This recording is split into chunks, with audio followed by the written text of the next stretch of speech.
Steve Harvey had hosted Family Feud for nearly 2 decades, and he believed he had heard every possible family secret, witnessed every emotional revelation, and experienced every kind of surprise that could happen on a game show.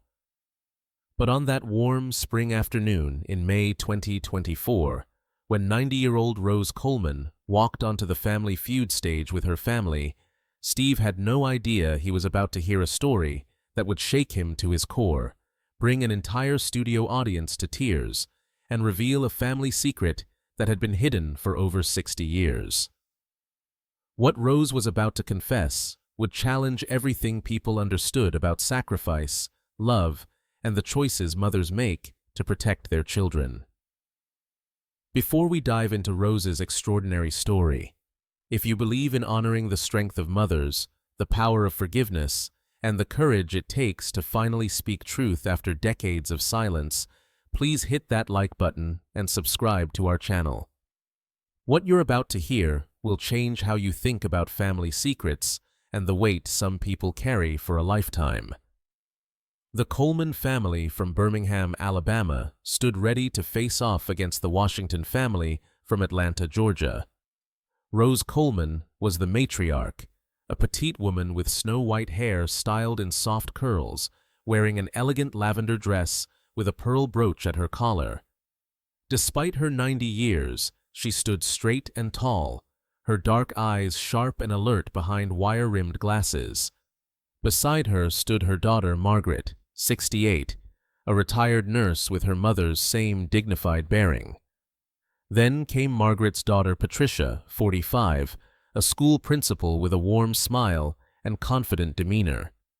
Next was Patricia's daughter Jennifer, 23, a recent college graduate with bright eyes and infectious energy. And finally, there was Jennifer's daughter, 4-year-old Emma, the youngest member of the family, holding her mother's hand and looking around the studio with wide-eyed wonder. 5 generations of Coleman women, all together on one stage, spanning nearly a century of family history. It was a beautiful sight, and the audience had given them a standing ovation during introductions, moved by the living testament to family continuity that they represented. Steve Harvey had been charmed by the family immediately, making jokes about Rose being the most experienced contestant he'd ever had, and asking Emma if she was ready to help her great-great-grandmother win some money. The energy was joyful and light as the game began. The Colemans and the Washingtons battled through the first few rounds with competitive spirit and good humor. Rose surprised everyone with her quick wit and knowledge of modern culture, giving answers that showed she was far more connected to current trends than her age might suggest.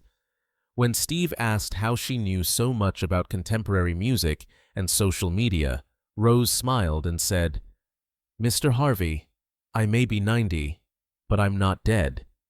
I watch TV, I use the internet, and I listen when my great-great-grandbaby talks to me about her TikTok dances." The audience roared with laughter and applause. Rose was winning hearts with every word she spoke. The game progressed normally through 3 rounds, with both families playing well and the score relatively close.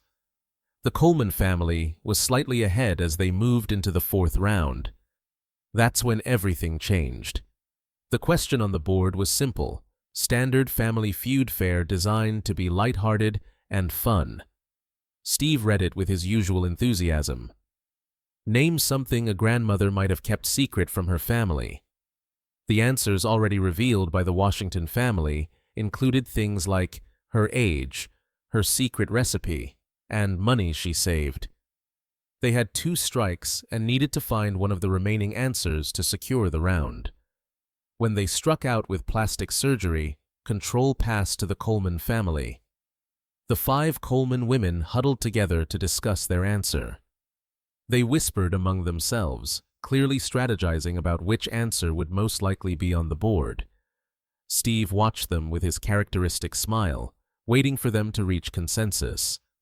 After about 30 seconds, the family broke their huddle, and Margaret, Rose's daughter, gestured for her mother to give the answer. Rose stepped up to the podium and Steve positioned himself beside her with the microphone. "All right, Miss Rose," Steve said with a warm smile. "The question is, name something a grandmother might have kept secret from her family. What do you think?"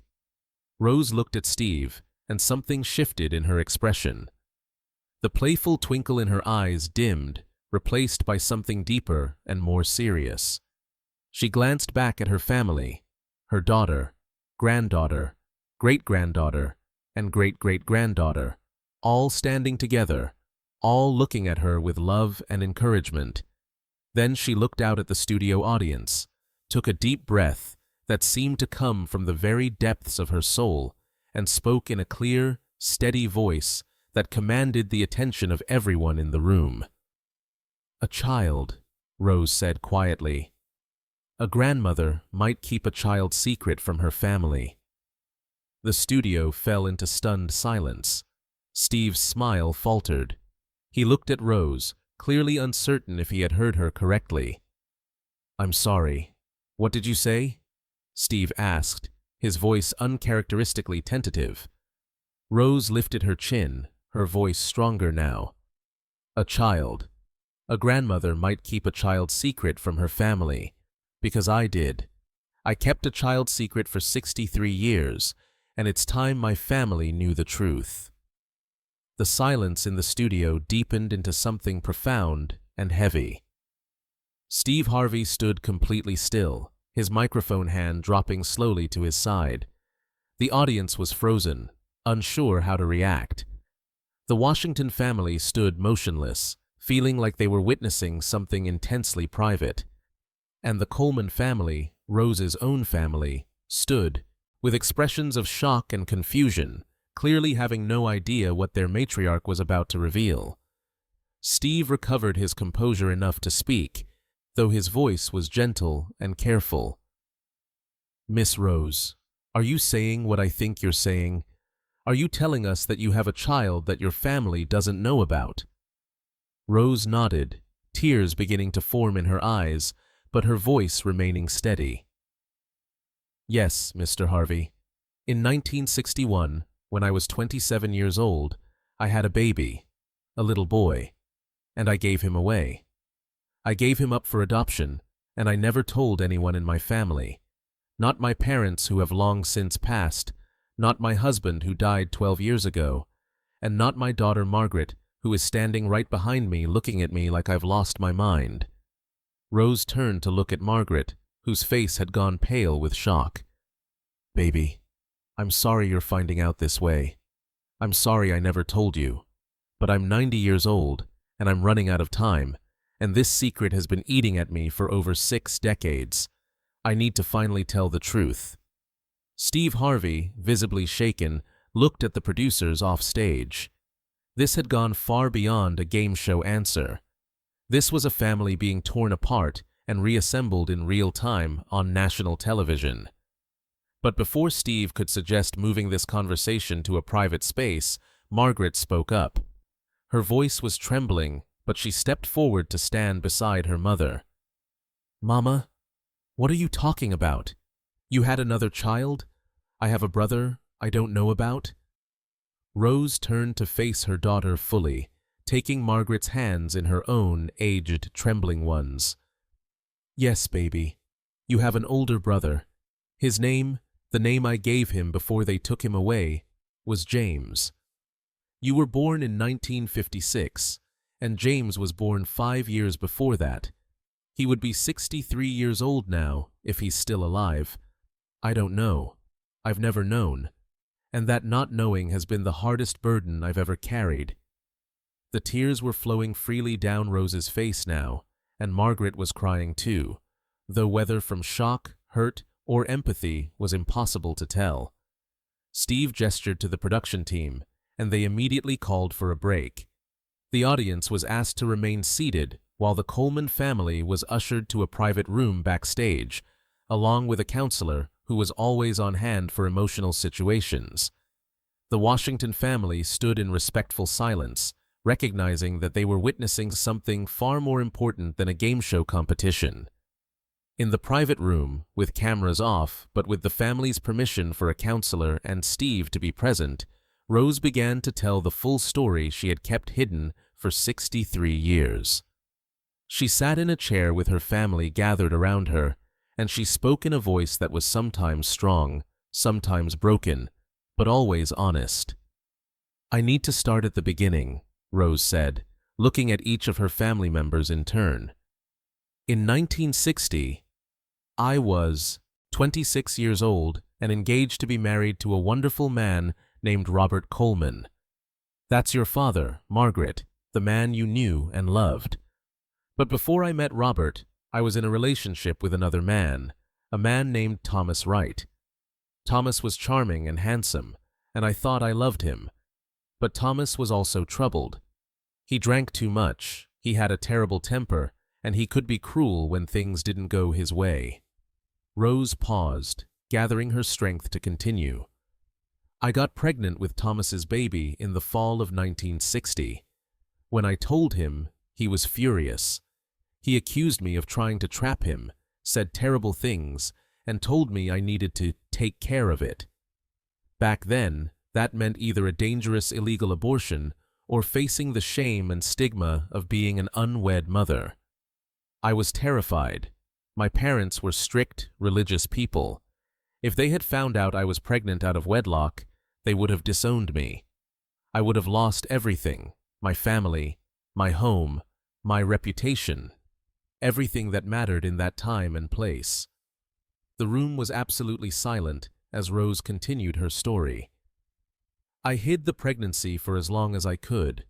I wore loose clothing, I avoided my parents as much as possible, and I made up excuses for why I couldn't attend family gatherings. When I started showing too much to hide it anymore, I told my parents I had gotten a job opportunity in another city, and I would be gone for several months. I moved to Atlanta, to a home for unwed mothers run by the church.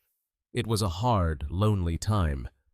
I was surrounded by other young women in the same situation, all of us carrying babies that society had decided were shameful, all of us being told that the best thing we could do for our children was to give them away to proper families." Rose's voice broke completely, and she had to pause to collect herself. Margaret sat beside her mother, holding her hand tightly, tears streaming down her face. Patricia, Jennifer, and little Emma sat together on a small sofa, with Emma sensing the gravity of the moment, even if she didn't fully understand the words. "I gave birth to James on March 15th, 1961, Rose continued. "They let me hold him for about an hour. He was beautiful, perfect. He had a full head of dark hair and these tiny, perfect fingers that wrapped around mine when I touched his palm. I memorized every detail of his face because I knew I would never see him again. I sang to him, I told him I loved him, and then the nurse came and took him away. I signed the papers giving him up for adoption, and that was it. He was gone." Rose wiped her eyes with a handkerchief that Jennifer had handed her. "I went back to Birmingham a few weeks later. I told my parents the job hadn't worked out. I tried to go back to my normal life, but I was broken inside. I felt like I had given away a piece of my soul. Then, about 6 months later, I met Robert at a church social. He was kind and gentle, and everything Thomas hadn't been. He made me laugh. He treated me with respect, and slowly, I began to heal. We courted for a year, and then we got married in 1962. A year after that, you were born, Margaret, and you were such a blessing, such a light in my life. But every time I looked at you, I thought about James. I wondered where he was, if he was healthy and happy, if his adoptive parents loved him the way I would have if I'd been able to keep him." Margaret was openly sobbing now. "Mama, why didn't you tell Daddy? Why didn't you tell me? We could have tried to find him. We could have brought him home." Rose shook her head sadly. "Baby, you have to understand, it was different back then.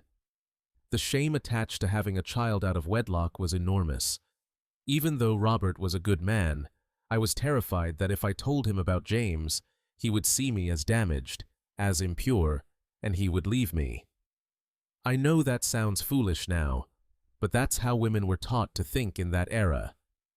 We were told that our worth was tied to our purity, our reputation, and the adoption agency made it very clear that the adoption was permanent and sealed. I had no legal right to know where James was or who had adopted him. It was like he had never existed, except in my heart where he existed every single day. Patricia spoke up for the first time, her voice gentle but confused. "Grandma, I don't understand. If this was such a painful secret, why are you telling us now? Why on television?" Rose looked at her granddaughter with an expression of such profound pain and hope mixed together that it was almost hard to witness. "Because 3 months ago, I got a letter that changed everything and made me realize I couldn't keep this secret any longer." She reached into her purse and pulled out an envelope, worn from being handled repeatedly. This letter came from a man named James Wright Coleman. He found me through one of those DNA ancestry websites. He took a test looking for information about his biological family, and somehow, through the genetics, he connected to our family tree. He wrote to tell me that he's known he was adopted since he was a teenager. His adoptive parents were wonderful people who gave him a good life, but he always wondered about his birth mother. He wanted to know if I would be willing to meet him, to answer questions about his background, his medical history, where he came from. He said he wasn't looking to disrupt my life. He just wanted to know his story. The room erupted with gasps and exclamations. Margaret stood up, her hands shaking. "Mama, you've been in contact with him. You've known about this for 3 months, and you didn't tell us?" Rose's tears flowed harder. "I didn't know how to tell you, baby. I was afraid you would be angry, that you would feel like I had betrayed you by keeping this secret all these years. And I was afraid that if we brought James into our lives, it would change everything about our family.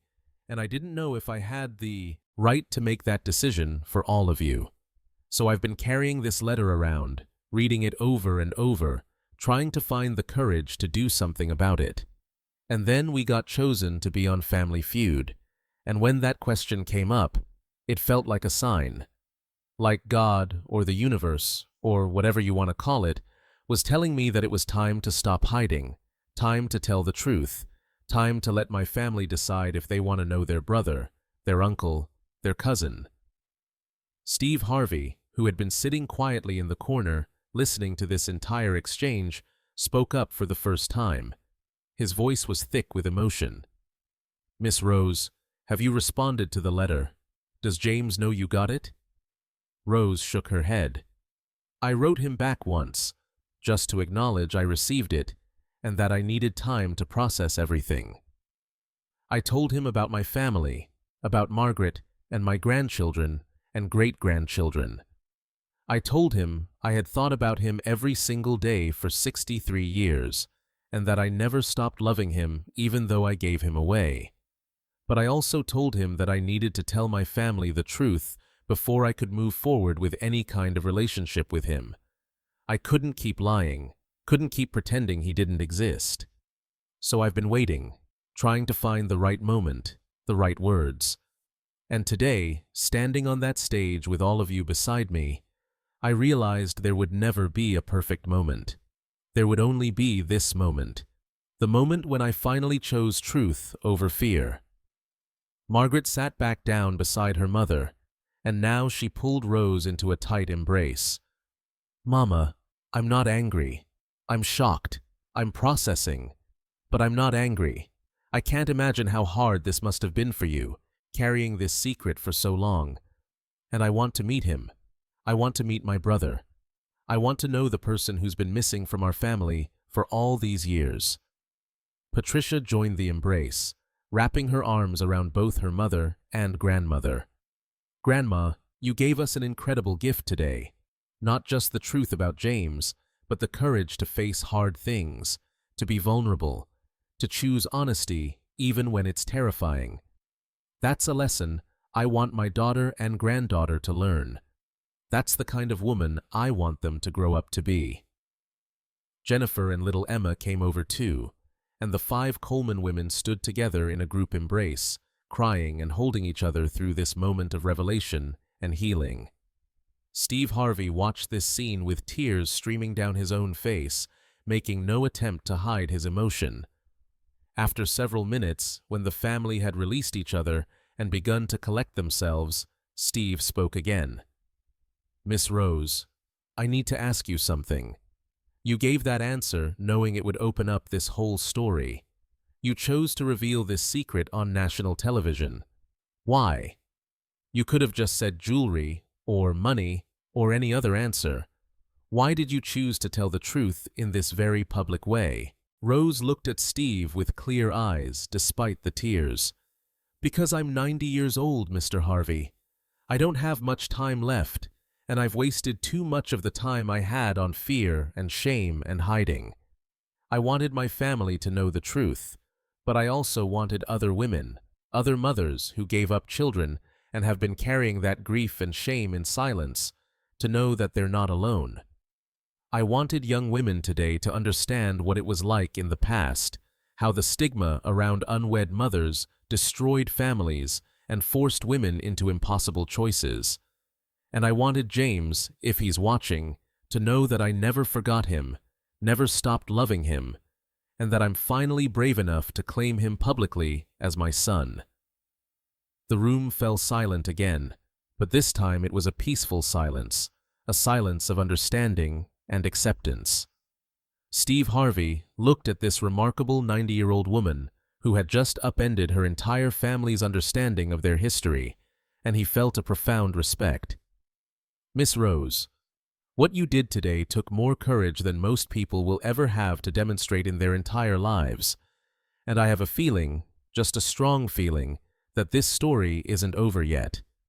With your family's permission, I'd like to do something."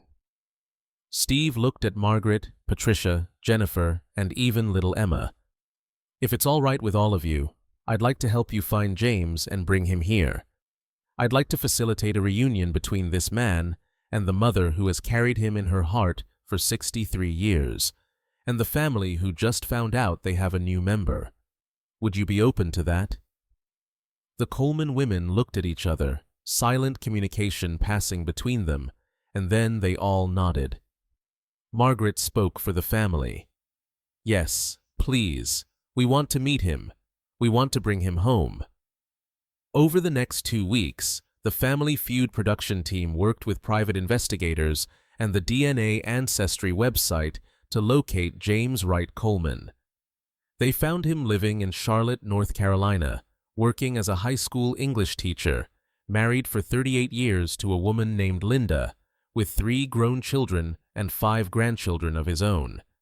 When the producers contacted him and explained what had happened, that his birth mother had publicly revealed his existence on Family Feud and that her family wanted to meet him, James broke down crying on the phone. He said he had been hoping for this moment since he first sent that letter 3 months ago, but had almost given up when he didn't hear back from Rose after her initial brief response. The producers arranged for James and his family to fly to Los Angeles for a special Family Feud taping that would bring the Coleman and Wright families together for the first time. The reunion was scheduled to take place on the Family Feud stage, with Steve Harvey facilitating the meeting. Rose and her family, along with the studio audience, would be there to welcome James home. On the day of the reunion, taping, the atmosphere in the studio was electric with anticipation and emotion. The Coleman family sat in the front row of the audience, Rose in the center with her family gathered around her. She was dressed elegantly in a royal blue dress, her hands clasped tightly in her lap, trembling with a mixture of fear, hope, and anticipation. Steve Harvey stood on the stage and addressed the audience, explaining the backstory of what had happened 2 weeks earlier, when Rose Coleman had revealed a 63-year-old secret on national television. He spoke about the courage it had taken for Rose to finally tell the truth, and the grace with which her family had received that truth. He talked about the pain of forced adoptions in an era when unwed mothers were shamed and ostracized, and about the thousands of families separated by social stigma and sealed adoption records. Then Steve said the words that made Rose's heart nearly stop. "Ladies and gentlemen, I'd like to introduce you to someone very special. Please welcome to the Family Feud stage, for the first time meeting his biological mother and his family, James Wright Coleman and his family." The side door opened, and a man walked onto the stage. James Wright Coleman was 63 years old, tall and distinguished with silver-streaked dark hair and warm brown eyes behind glasses. He was followed by his wife Linda, a kind-faced woman with gentle eyes, and their 3 adult children and 5 grandchildren. But James's eyes were only on the audience, searching, looking for the woman he had wondered about his entire life. Rose stood up from her seat, her legs shaking so badly that Margaret had to support her. James saw her stand, and their eyes met across the distance of the stage and audience seating. For a moment, both of them froze, just looking at each other. A mother and son separated at birth and reunited after 63 years. Then Rose began to walk, slowly at first, and then faster, making her way to the aisle that led to the stage. James moved too, coming down the stage steps, meeting her halfway. When they reached each other, they stopped, standing just a foot apart. Rose reached up with a trembling hand and touched James's face, just as she had touched his infant face 63 years ago in a hospital room before they took him away. "James," she whispered, her voice breaking. "My baby. My beautiful baby boy." James's composure crumbled completely. "Mom," he said, and that single word contained 63 years of longing, wondering, and hoping. "I've wanted to call someone Mom my whole life, and now I finally can." They fell into each other's arms, holding on tightly, both of them sobbing. The studio audience was crying, Steve Harvey was crying, the camera operators were crying. Everyone witnessing this reunion was overwhelmed by the raw emotion of a bond that had been broken by circumstance and society, but had never truly been severed. They held each other for several minutes, neither willing to let go, making up for 6 decades of missed embraces. Finally, they separated slightly, though Rose kept her hands on James's arms as if afraid he might disappear if she stopped touching him. "I am so sorry," Rose said, the words pouring out of her. "I am so sorry I gave you away. I am so sorry I wasn't strong enough to keep you. I am so sorry you grew up not knowing me. I have lived with that regret every single day of my life." James shook his head, gently taking his mother's hands. "No, Mom, don't apologize. I had a good life. My adoptive parents, Carl and Dorothy Coleman, they loved me so much. They gave me every opportunity. They were wonderful parents, and I wouldn't trade them for anything. But I always knew there was a piece missing, and now I've found it. Now I've found you. And that's all that matters." Rose smiled through her tears. "Tell me about your life. Tell me everything. I want to know everything I missed." James laughed, a warm sound filled with joy. "We have time for that, Mom. We have all the time in the world now. But first, I think there are some other people who want to meet you." He gestured to his family, who had been standing respectfully at the side of the stage, and they came forward. James introduced his wife Linda, who embraced Rose warmly and thanked her for the gift of her husband's life. He introduced his 3 children, Rose's grandchildren that she never knew she had: Michael, 35, a doctor; Sarah, 33, a lawyer; and David, 30, a musician. And he introduced his 5 grandchildren, Rose's great-grandchildren, ranging in age from 2 to 12. Rose greeted each of them with wonder and delight, her family expanding before her eyes in the most miraculous way. Then Steve Harvey invited Margaret and the rest of the Coleman family to come up on stage, and the two branches of the family met for the first time. Margaret and James embraced as siblings, both crying, both marveling at the resemblance they could see in each other's features, the shared DNA that marked them as family, despite never having met. Patricia, Jennifer, and little Emma met their uncle, great-uncle, and great-great-uncle, creating bonds across generations in minutes. The stage became filled with family, with love, with the kind of reunion that most people only dream about. Steve Harvey watched all of this unfold, and then he addressed the cameras directly. Ladies and gentlemen, what you're witnessing right now is nothing short of a miracle. This family was separated by shame, by social stigma, by a system that told young mothers they had no choice but to give up their babies. But love, real love, cannot be destroyed by time or distance, or even by adoption records. Rose Coleman carried her son in her heart for 63 years, and today that love has brought them back together. He turned to Rose and James. I want to ask you both something. Rose, what do you want people to learn from your story? Rose, still holding James's hand as if she might never let go, thought for a moment and then spoke. I want people to know that shame is a thief. It steals our joy, our relationships, our truth. For 63 years, I lived in shame, believing that I had done something so terrible that I could never speak of it, that I could never acknowledge my own child. But the truth is, I was a young woman in an impossible situation, making the only choice I felt I had in a time when society gave me no other options. I want other women who gave up children, who carry that same shame and grief, to know that it's not too late to seek healing, to speak truth, to reach out if that's what your heart is telling you to do. And I want young women today to understand how fortunate they are to live in a time when being an unwed mother doesn't carry the same stigma, when they have more choices, more support, more agency over their own lives and their children's lives. Steve turned to James. And what about you? What do you want people to take away from this? James looked at his birth mother and then at his wife and children. I want people to know that adoption is complicated.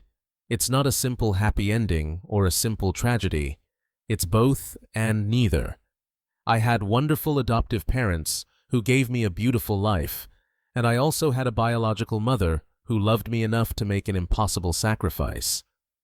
Both of those truths exist together, and I want adoptees who are searching for their biological families to know that it's okay to want to know where you came from. It doesn't mean you love your adoptive family any less. It's just part of being human, wanting to understand your story, your roots, your origins. And I want birth mothers to know that if your child reaches out to you, if they want to know you, it's not because they're angry or because they had a bad life. It's because they want to complete their story, to know all the parts of themselves, including the parts that come from you.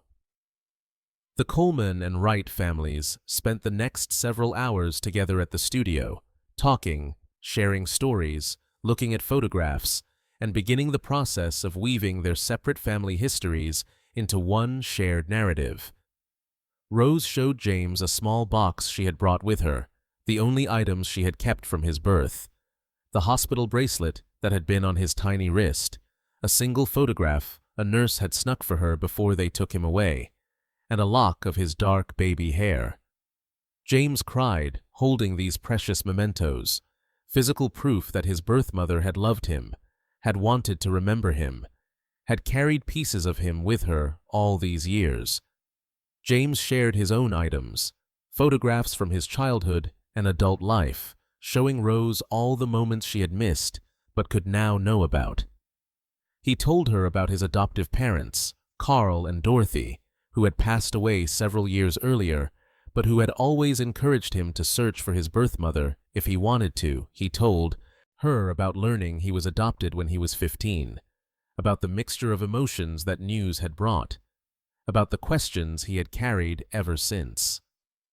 He told her about his career as an English teacher, his love of literature and poetry, his marriage to Linda, the births of his children and grandchildren. He gave Rose the gift of his history, allowing her to finally know the man her baby had become.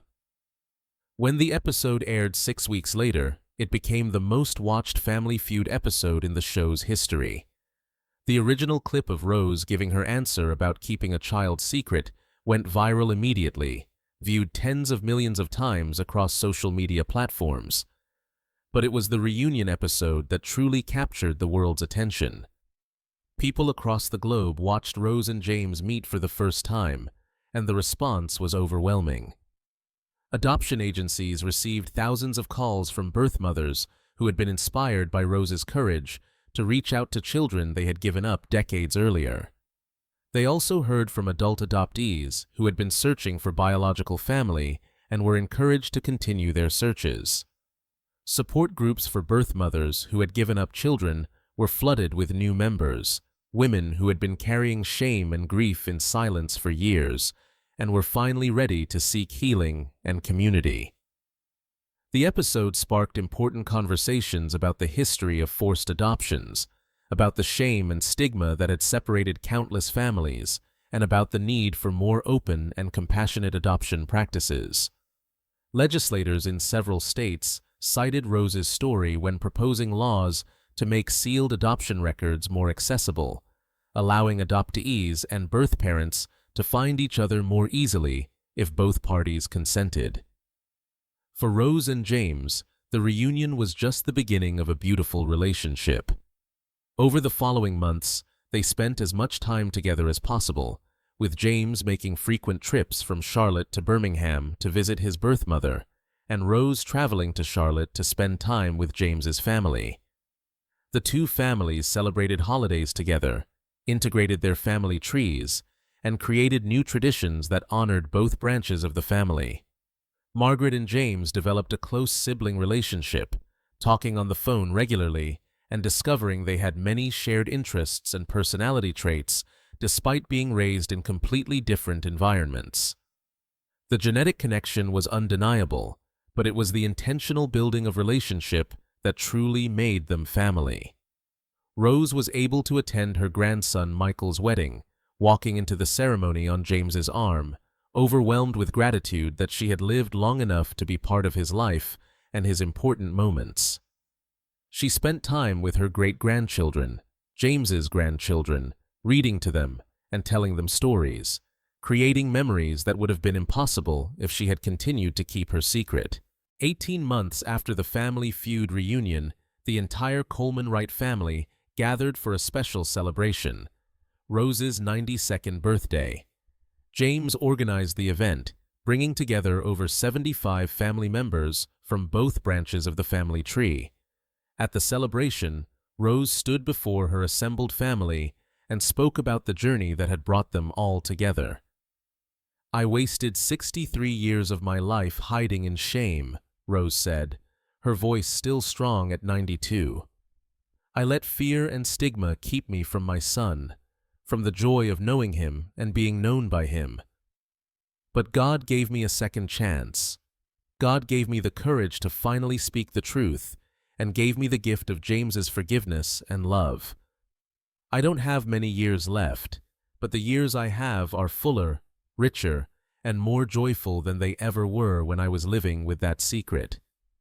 My prayer for all of you is that you live in truth, that you don't let shame keep you from the relationships and the life you're meant to have, and that you understand that it's never too late to make things right." James stood and raised his glass in a toast. "To Mom, to Rose, who gave me life twice, once when she bore me, and once when she claimed me. Thank you for your courage, thank you for your love, and thank you for these precious years we've been given together." The family toasted Rose, celebrating not just her birthday, but the remarkable journey that had brought them all together. 3 years after the Family Feud episode aired, Rose Coleman passed away peacefully in her sleep at the age of 93. She died surrounded by her family including James, who sat beside her bed holding her hand, just as she had held his hand when he was a newborn baby. In her final hours, Rose expressed only gratitude, no regrets, no lingering shame, just peace and joy that she had been able to know her son, to be part of his life, and to leave this world with all her family gathered around her. No more secrets, no more hiding, just love. At Rose's funeral, James delivered the eulogy. He spoke about the courage it had taken for his mother to reveal her secret after 63 years of silence. He talked about the gift she had given him by reaching back across the decades to claim him as her son. He spoke about forgiveness, about healing, and about the power of truth to transform families and lives. "My mother taught me something profound in the last years of her life," James said to the assembled mourners. "She taught me that it's never too late to choose courage over fear, truth over shame, love over regret. She could have taken her secret to the grave. No one would have blamed her. But instead, at 90 years old, she stood on a television stage and spoke a truth that changed everything. She gave me the greatest gift. She gave me a mother, a family, a history, a place to belong. And she gave the world a reminder that love is stronger than shame, that families can heal from even the deepest wounds, and that speaking truth, even uncomfortable truth, is always worth it." Steve Harvey attended Rose's funeral, sitting in the back of the church with tears streaming down his face. After the service, he approached James and offered his condolences. "Your mother was one of the most remarkable people I've ever met," Steve said. "What she did on my show that day changed me. It changed how I approach every family, every contestant, every moment. She taught me that sometimes the most important thing we can do is create space for people to tell their truth, and then honor that truth with respect and love." James thanked Steve for facilitating the reunion that had given him 3 precious years with his birth mother. "Those 3 years were worth waiting 63 years for," James said. "Every moment with her was a gift, and I have you to thank for making that possible." The story of Rose Coleman's revelation and her reunion with James became part of Family Feud lore, referenced whenever people talked about the most emotional and meaningful moments in the show's history. But more importantly, it became part of a larger cultural conversation about adoption, about the stigma faced by unwed mothers in previous generations, and about the importance of truth and openness in families. Adoption agencies began using Rose's story in training materials, helping prospective adoptive parents understand the complex emotions that birth mothers experience and the lifelong impact of their decision. Support groups for birth mothers found Rose's story to be a powerful tool for healing, showing women that they could speak their truth and find acceptance and forgiveness rather than judgment and shame. For adult adoptees, Rose and James's story provided hope that reunion with biological family was possible and could be beautiful, while also honoring the complexity of loving both adoptive and biological families. Years after Rose's death, James continued to share their story, speaking at adoption conferences and family therapy events. He always emphasized the same themes his mother had taught him: that shame isolates and destroys, while truth heals and connects; that it's never too late to reach out and try to heal broken relationships, and that families are built not just on biology, but on choice, commitment, and love. As we close this powerful story, I want you to think about the secrets you might be carrying, the truths you haven't spoken, the relationships that might be healed if you could find the courage to be vulnerable and honest. Rose Coleman showed us what that courage looks like. At 90 years old, carrying a secret that had burdened her for more than 6 decades, she chose truth. She chose to risk everything: her family's respect, her reputation, her comfortable life, to finally acknowledge the son she had never stopped loving.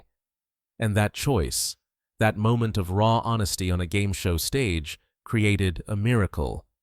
It brought a family together, healed decades of grief and loss, and gave Rose 3 years of joy with her son before she died. If this story has moved you, if it's made you think about your own life, your own secrets, your own family relationships, please take a moment to hit that like button and subscribe to our channel. Share this story with someone who needs to hear it, someone who's carrying shame from their past, someone who's searching for biological family, someone who needs to be reminded that it's never too late to speak truth and seek healing. Rose Coleman walked onto a game show stage planning to answer questions and have fun with her family. Instead, she gave an answer that revealed a 63-year-old secret and changed her family forever. She showed us that courage isn't the absence of fear, it's choosing to do the right thing even when you're terrified. She proved that love doesn't have an expiration date, that mothers never stop loving their children even when separated by time and circumstances, and that truth, spoken with courage and received with grace, can heal wounds we thought were permanent. Thank you, Rose Coleman, for your courage, your honesty, and your reminder that families can survive and even thrive after difficult truths are revealed. And thank you, James, for showing us that forgiveness and love can bridge any gap, heal any wound, and turn separation into reunion. Your story will continue to inspire and heal for generations to come.